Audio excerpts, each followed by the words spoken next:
How'd I get into this mess? That's far enough! You can't run forever, Mr. Phoenix Wright!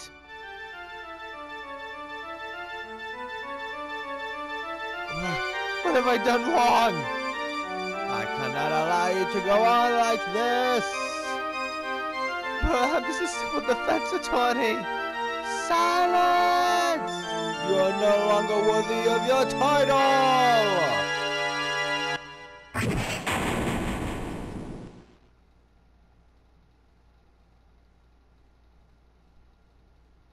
I've had this dream before, someplace, some time ago. As if this day was winning into my destiny. Today I'll stand in court as a lawyer to prove a killer innocent.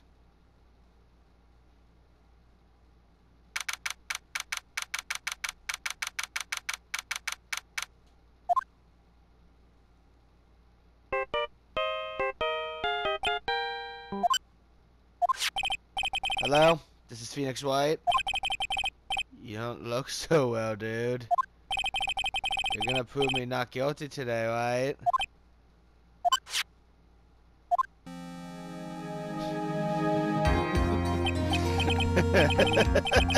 If you please, Mr. Lawyer. Remember, it's not just me, your precious friend's life is riding on today's verdict, too. Now listen up. You better get on guard a guilty sense, okay? If you get that creepy slime bag and not guilty, I'll never forgive you, ever! Maya. Phoenix? Phoenix! Mia? Maya! How's Maya? I don't know. You don't know? She hasn't tried to channel me since yesterday. Yeah, what am I supposed to do? Well, like I said, for a lawyer, the worst of times are when you have to force your biggest smiles. But you can't give up. There's still some hope left. Stop it, please. There's nothing left. Not here. Not anywhere.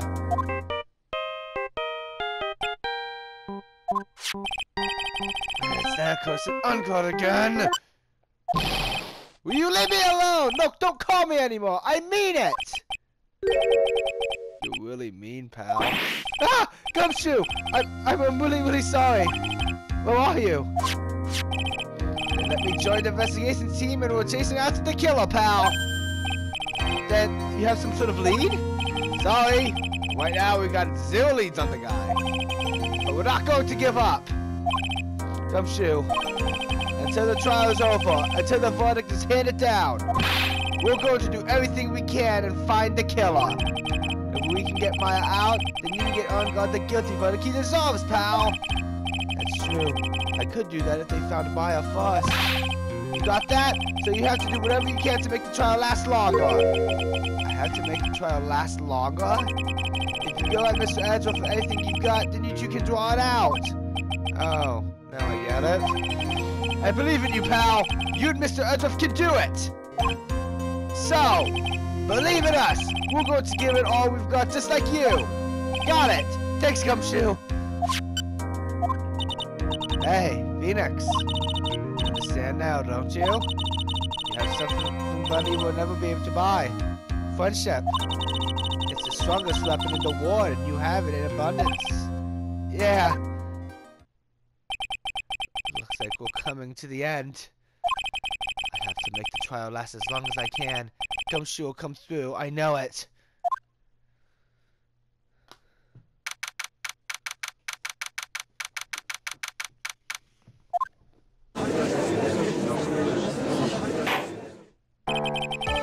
Court is now in session for the trial of Matt Ungar. The defense is ready, Your Honor. The prosecution has been ready for a while, Your Honor. Now, as I recall, we concluded yesterday's session with a big mystery on our hands. Mystery being what exactly was Miss Adrian Andrews' role in this murder. That is to say, is he really connected to the crime itself? Mr. Edgeworth, if you would please inform the court of today's proceedings. Agent Andrews reports evidence that threw suspicion onto Mr. Ungard,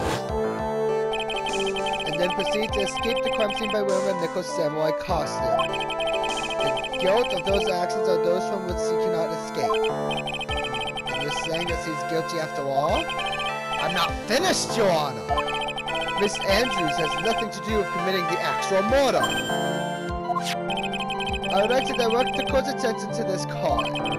What is that? It looks like a shell. This is the calling card of a certain assassin. Assassin, you say? Yes! Juan Guido was killed by a professional assassin. And the person who hired the assassin, his client, so to speak, is Matt Ungard. What a surprising turn of events! I would like to think it's become commonplace by now, Your Honor.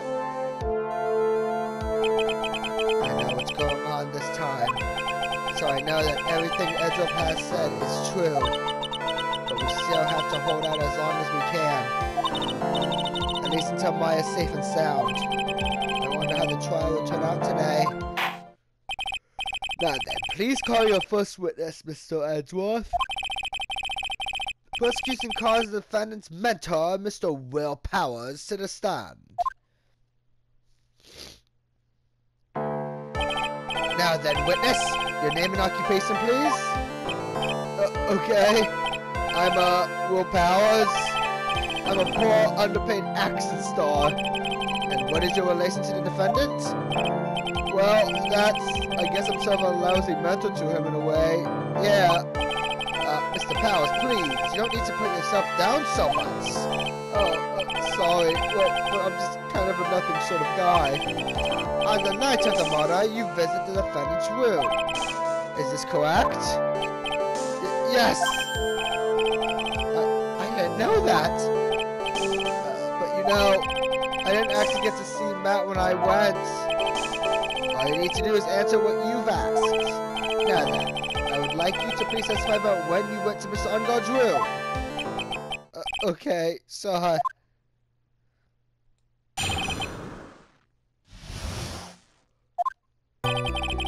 the room ceremony, I went by myself to Matt's room. Matt was standing there in front of his room, still in his nickel samurai costume. He was talking with someone. At first, I thought it was the bellboy. I watched the two of them for a while, but then I gave up and went back. I had guests with me that night, and I couldn't make them wait for me.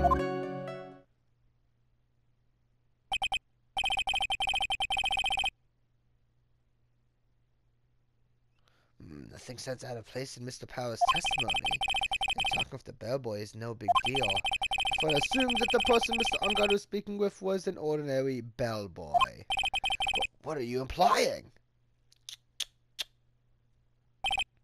Well, Mr. Wright, let's have your cross-examination, shall we? Looks like we're in another sticky situation. Huh? A trap. Can't you smell it, Phoenix? But for us to find out more, we're just going to have to charge in head first, right?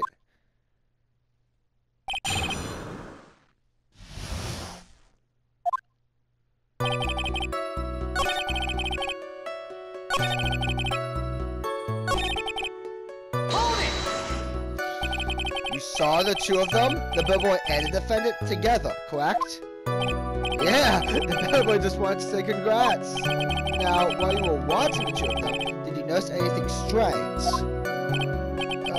You know, I did feel something weird. I think it was because Matt, well, he gave the bellboy a tip. A tip? That's a perfectly normal thing to do. So how long did you watch the two of them? Not more than a minute or two, I think.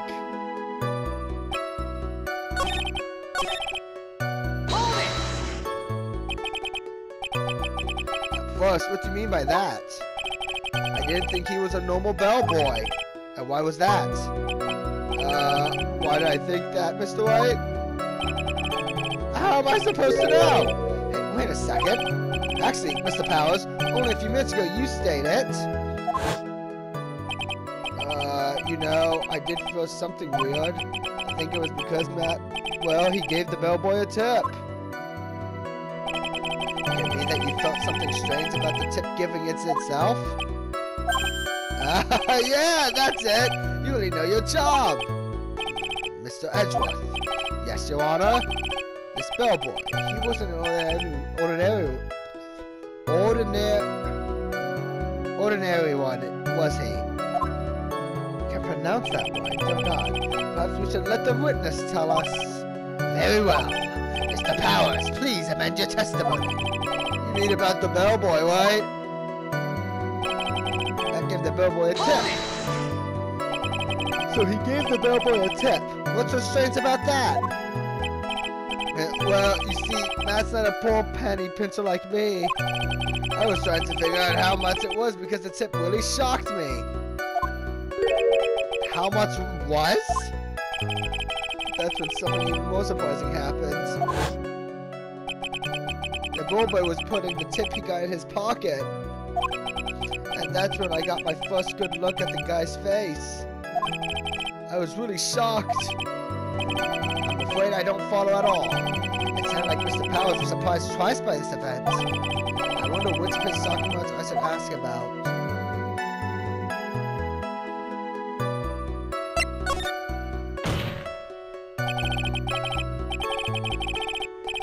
The defendant is a huge star. He can afford to give generous tips, wouldn't you agree? Yes, but giving him that much was maybe a little too much, I think.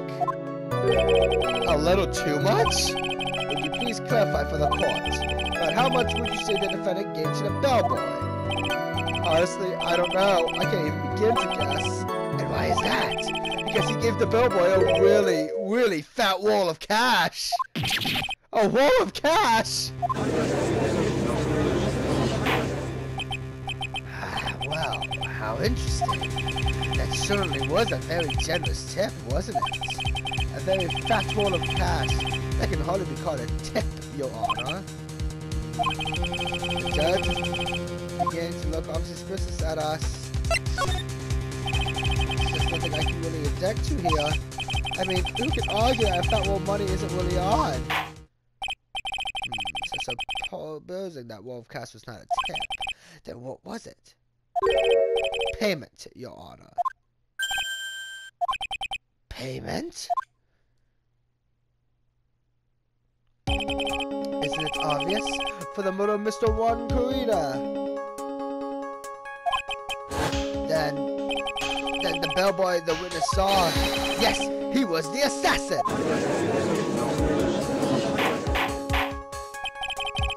Hold your horses now, Mr. Edgeworth. You don't have any proof of this, do you? Have I ever been unprepared to support my claims, Your Honor? I have here the card Shelly the killer left at the scene of the crime. Shelly the killer? Here's the person the police investigations team has been chasing for ages. I'm certain that the person the witness saw was this very assassin, Shelly the killer. Really? What's wrong, Mr. Powers? No, nothing. Something just clicked in my head and I think I just figured something out. Oh? Actually, I saw the bellboy again later on that night. What? Mr. Powers, please testify and tell us what you saw. Yes, sir. Right away.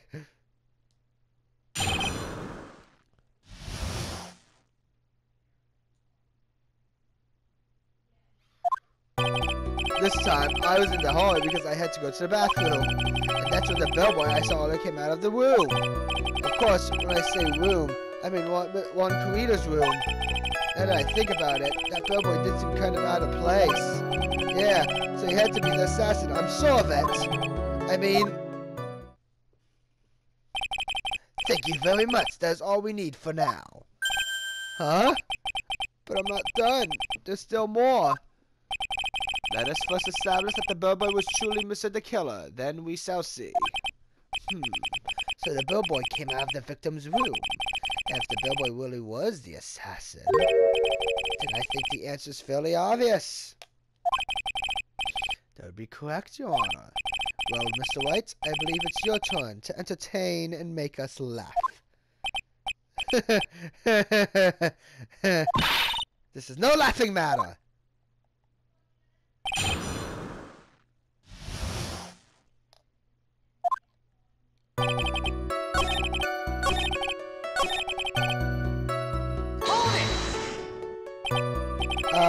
So what exactly was so out of place about him? Right. Why the inspired grin? Maybe because I have no idea what damaging thing he's going to say next. Well, the bellboy was empty-handed. Empty-handed? That bellboy was one of those room service people, right? He wasn't pushing a cart and he wasn't holding a tray either. You'd call it a little strange too, wouldn't you say? I agree that it is a bit strange, Mr. Powers. But is it really that unusual for a bellboy to be empty-handed? What should I do? Should I let Mr. Powers' testimony slide, or...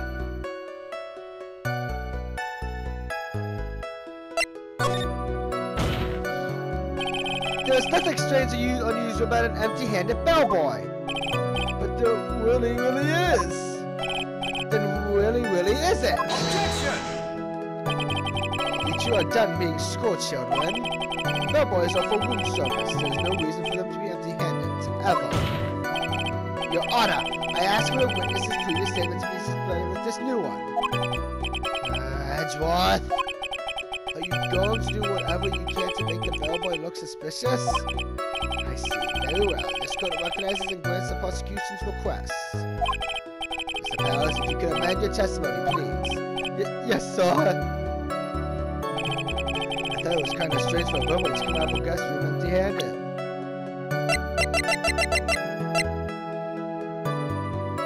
Objection! Mr. Powers. Yes? You're easily influenced by other people's words, aren't you? As soon as you heard that the bellboy might have been the killer, you got caught up in believing it might be true. But, isn't he really suspicious? He's got all those stitches and... So, a baseball has stitches? Are you saying that all baseballs are suspicious because they have stitches? Well, there's also... what about him being empty-handed?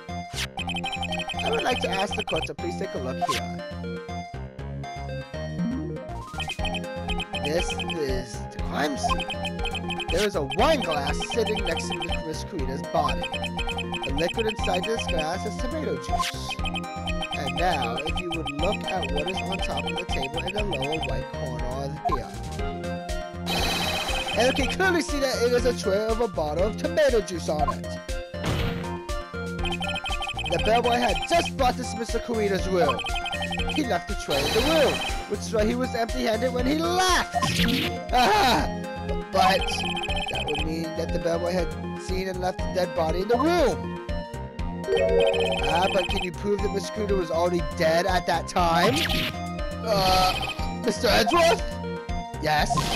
I blame you for leading me down this route. I'm terribly sorry. What is with him? Why is he laughing? Witness, isn't there one more thing you would like to share with us? Is there? The bellboy was empty-handed, or should I say empty-handed. I recall you had something interesting to say about his hands. Oh, yeah, I almost forgot. Huh? What? That bellboy, he was wearing gloves. Gloves? Yeah, pitch black leather ones. All the other bellboys don't wear gloves like that, right? Black leather gloves. Why didn't you mention them earlier? Sorry, it slipped my mind. Boy, this is making the bellboy look really suspicious. Alright, got to focus. I can't get lax here. So what if he had gloves? A lot of bellboys wear gloves. Come on, Mr. Wright. That bellboy was wearing black leather ones. So, a football is made of leather? Are you saying that all footballs are suspicious because they are made of leather? But that man, he received a large roll of cash from the defendant, and then he was seen leaving the crime scene wearing black leather gloves. I don't really think that even someone like myself can believe he was just another bellboy.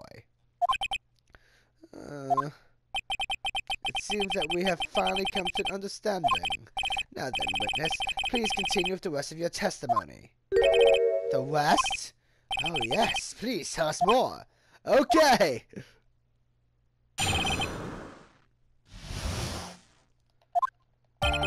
After leaving Juan's room, the bellboy went and knocked on Matt's door, just like that. He gave something to the person inside the room. Then the old guy just left without even going into the room. After that, I went to the bathroom and then back to my seat.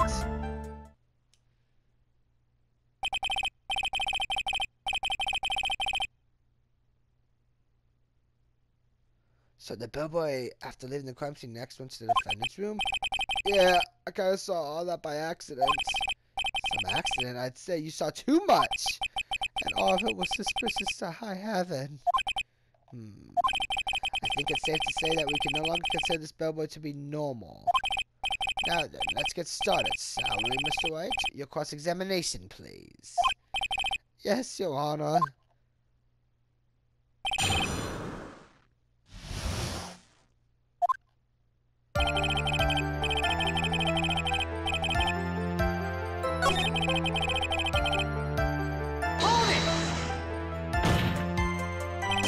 I said hold it! Okay.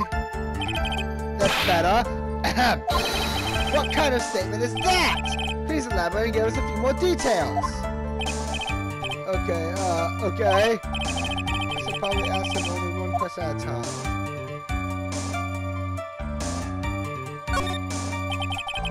So who took this something the bellboy handed off? Actually, I don't know. What do you mean? I'm sorry, but I only saw the person's arm. Only an arm? And you're saying you didn't see the person's face? Yeah, well, it was Mr. Ongod's room, correct? So it could only have been Mr. Ongod himself, I'd say. And then, what did the bellboy do after this? Oh, so after he gave the person inside the room the thing...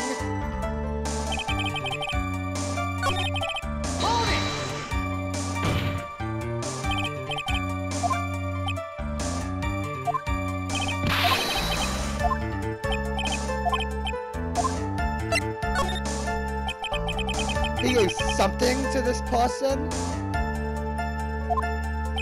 Yeah! And what was this something? If I remember what it was, I wouldn't be calling it a something, would I? But this implies that something was removed from the scene of the crime. Are you sure you really can't remember, Mr. Powers? I think it was something kind of small. I'd like to summarize the testimony up to this point, if you don't mind. When the bellboy left the crime scene, he immediately went to the defendant's room. There, he handed a small item of some sort to the person inside. As for the person who received the item, all you can see was the person's arm. Yes, it was just like that. Mr. Edgeworth, is all this really that important? Of course, Your Honor. I think this is the utmost importance. This is where whatever he was removed from the crime scene was handed over to the client. Mr. Powers, please try to remember what it was the bellboy handed off. Well, let's see. I think it was... No. If you remember, please answer your testimony. Yes, sir. Say again, I could say for some. I think it was some sort of wooden statue. Objection!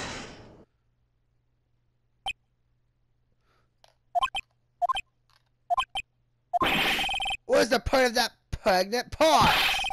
Where did that objection come from? Well, speak up. It was me, Your Honor.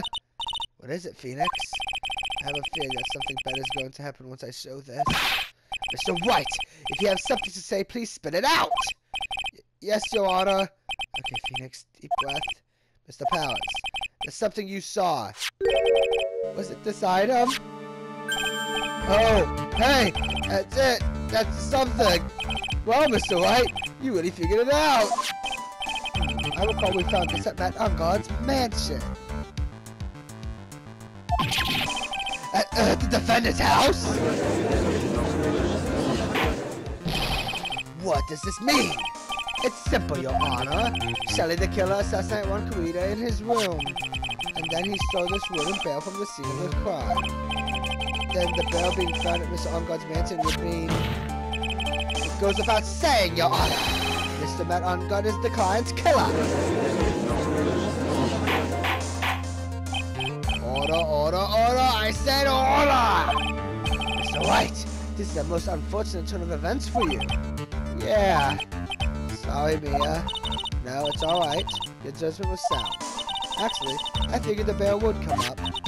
If not now, then it would have later on. Even if you haven't shown it to the court, I'm sure you'll feel an edge of water. I almost forgot that he knew about it too.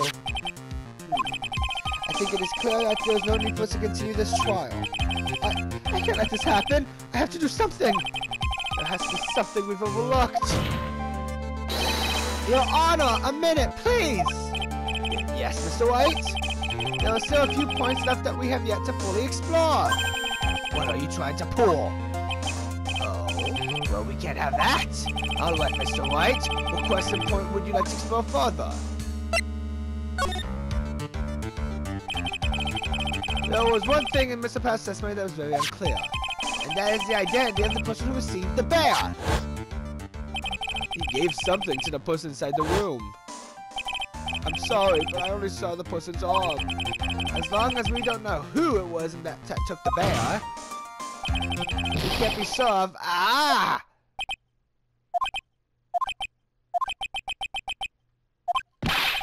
What is it, Mr. Powell? If you're going to scream like that, then at least give us a good reason why! Oh, yeah, sorry. Actually, so, I remembered. I remembered who took the bear. What? Really? I mean, I only saw his arm, but the arm. It was a Nicholas Samurai's arm, I swear it.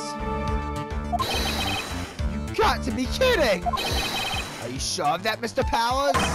Yeah, I'm sure it was the Nicholas Samurai. Order, order!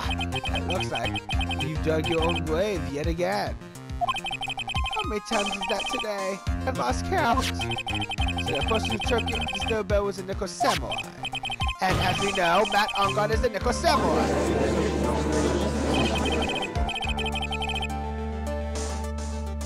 Thanks to the fans, we made this all quite clear.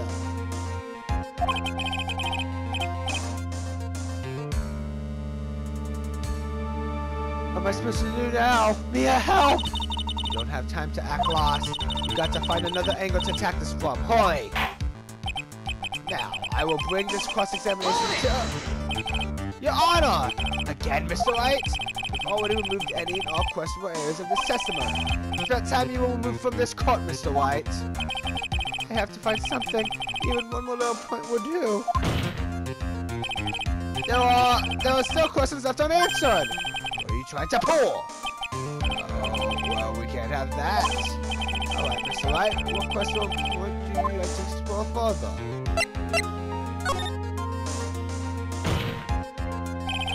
I think it's fairly obvious that the bear itself is very questionable. The bear? Mr. Wright?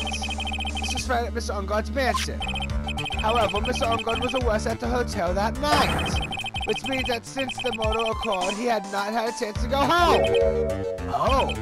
I think Your Honor has already figured out what I'm trying to say. It was not possible that it was Mr. Ongod who took this bear to the mansion. Why, that's very true. We didn't consider that point, Mr. Wright. There was no way, time-wise, for the defendant to have taken this bear home. Is that so funny? You haven't gotten the best of me yet, Mr. Wright. Huh? I remember it clear as day. I remember what you muttered to yourself at Ongod's mansion. We have this area completely surrounded. There is no way for him to escape. I can't believe it. That butler, all this time he was the killer? The killer and Ongod were working together, so to speak. And the killer was hiding at Mr. Ongod's mansion as its butler. What bold move. The bear figurine was brought back to Unguard's mansion by the killer himself. When it looked like he was about to be arrested, Unguard had him do so. I assume because it would have been bad had the police found it during their investigation.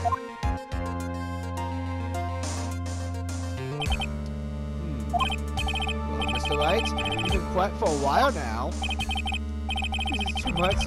Is there anything I can attack at all?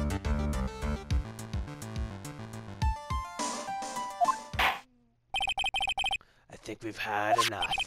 We now know why this bear figurine was at the defendant's mansion. As for how true it was, it received the bell from the assassin in his room.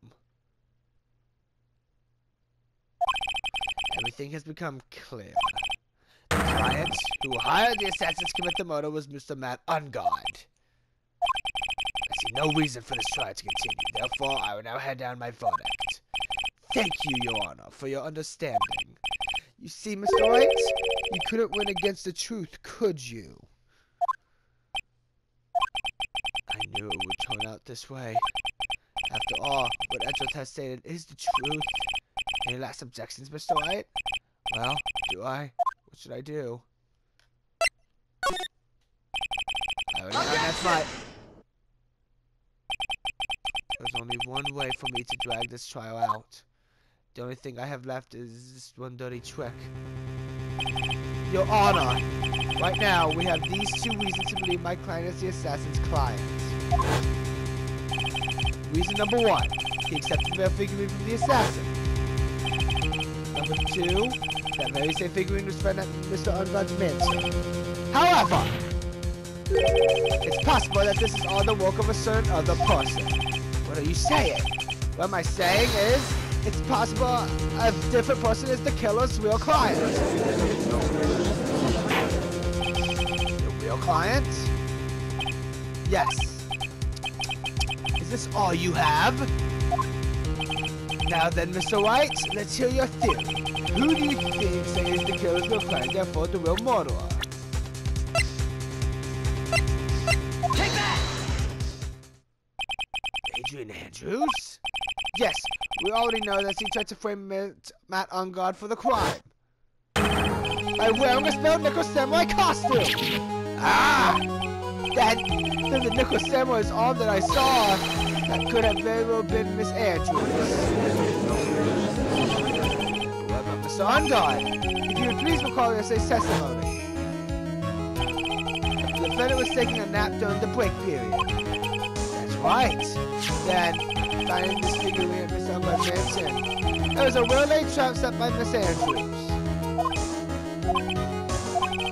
Mr. Edgeworth, what is your opinion on this? I can't even begin to count the flaws in the defense's logic. Besides which, there's no evidence to support it. However, I can't fully discount this possibility either. Where's this trial? Come on, anyone can tell how God did it. I can't believe the defense would go as far as to go on someone else. Yeah, unbelievable. It's not something petty, it's murder of all things. This is St. Maya. St. Maya, if the whole war turns against me, this is one fight I can't give up on. Order, order, order! All disreputable parties will be forced to leave the courtroom. Your Honor, for the benefit of the defense, I'm willing to play along with this what-if game. This what-if game, Mr. Edgeworth? The prosecution is prepared to challenge the defense's theory. Mr. Wright, even you must have thought strange and wondered, why would the criminal want this little wooden bear? He's right. The killer did specially bring that bear to Unguard right away. Why do you ask? Is there something special about it? Absolutely. And I'm sure that, one, the court knows its significance. The true killer's identity will become crystal clear. Your Honor!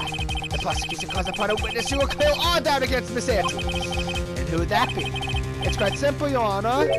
Miss Adrian Andrews herself.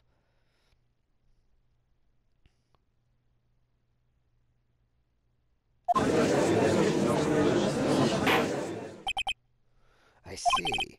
Well then, the court will now take a short 10-minute recess. The prosecution will prepare to witness in that time. Yes, Your Honor.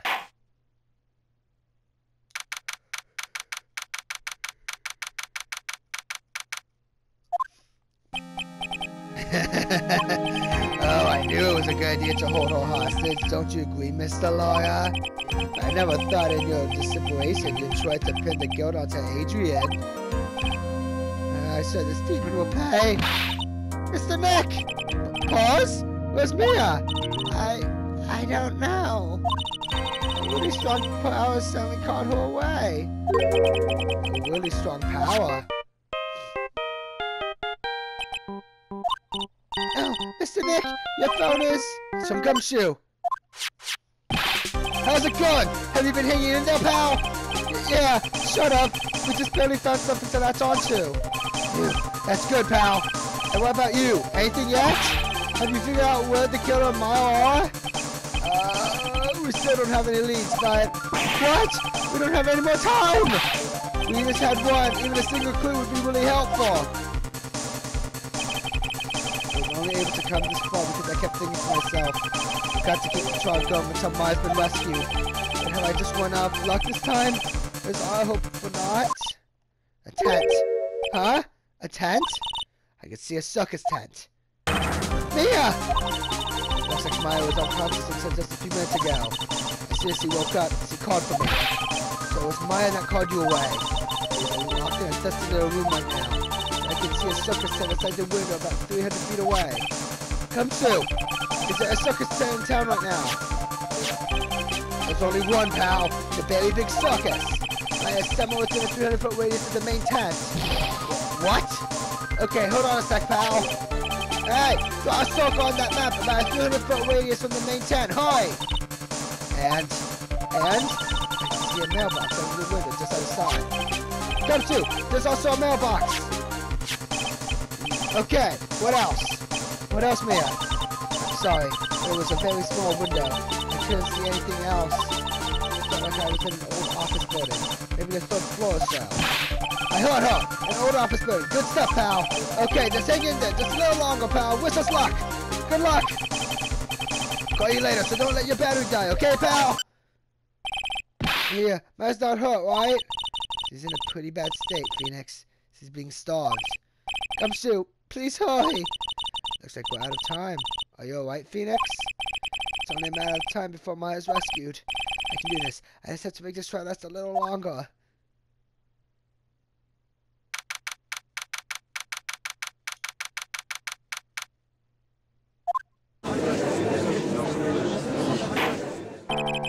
Court will now reconvene. The killer, the man who murdered the victim, handed this to his client.